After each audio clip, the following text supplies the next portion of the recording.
Continuer à construire, se renouveler sans s'étendre, c'est le défi des villes de demain.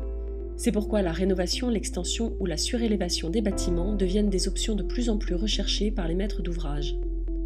Ces solutions peuvent certes permettre de construire à moindre coût, mais elles offrent aussi de nouvelles perspectives pour les quartiers mal aimés.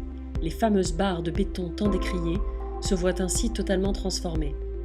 Le projet de Génération Habitat innovant pour le Grand Parc à Bordeaux est un exemple du genre, où la mission sociale de l'architecte prend tout son sens. On considère la ville comme étant constituée de masses inertes. Donc on appelle ça des barres, des tours. On les résume, par simplification, à leur forme urbaine. En fait, dans une barre, les projets que l'on a montrés aujourd'hui, ce sont 3 barres de 530 logements. 530 logements, c'est 530 mondes, c'est 530 familles qui ont droit à avoir le logement le meilleur possible. Quand on dit à quelqu'un, on va raser votre logement, vous partez, vous faites vos valises et vous partez, ces gens-là, souvent issus d'immigration d'ailleurs, repartent à zéro.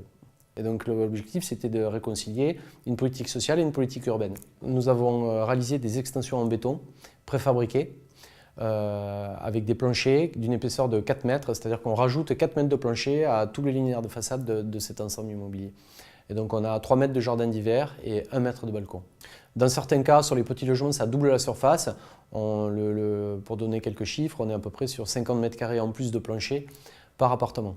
Ce qui est intéressant de voir, c'est que ces immeubles des années 60 qui sont décriés, qui sont mal aimés, en fait, ils portent en eux la capacité à faire des logements largement plus grands, largement plus intéressants que ce que produit le marché de l'immobilier de nos jours. Le chantier des extensions, c'est fait en site occupé, c'est un point très important et essentiel au projet, et c'est fait par l'extérieur.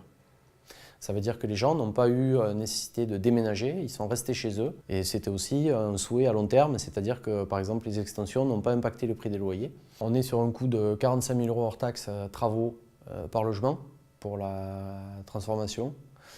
Une démolition-reconstruction aurait coûté à peu près 200 000 € hors taxes par logement. Donc on est sur un coût à peu près 4 fois inférieur pour des appartements beaucoup plus grands. Il y a une connotation très négative sur ces endroits.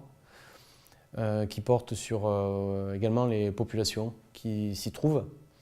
Et je crois qu'il y a un vrai travail de la société à faire là-dessus, sur ce sujet, pour être un peu plus bienveillant et plus tolérant pour régler les problèmes que ces ensembles peuvent générer.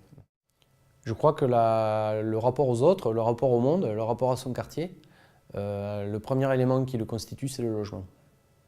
Donc si on est bien chez soi, ça aide à être mieux avec les autres. Et c'est ça que le projet y porte.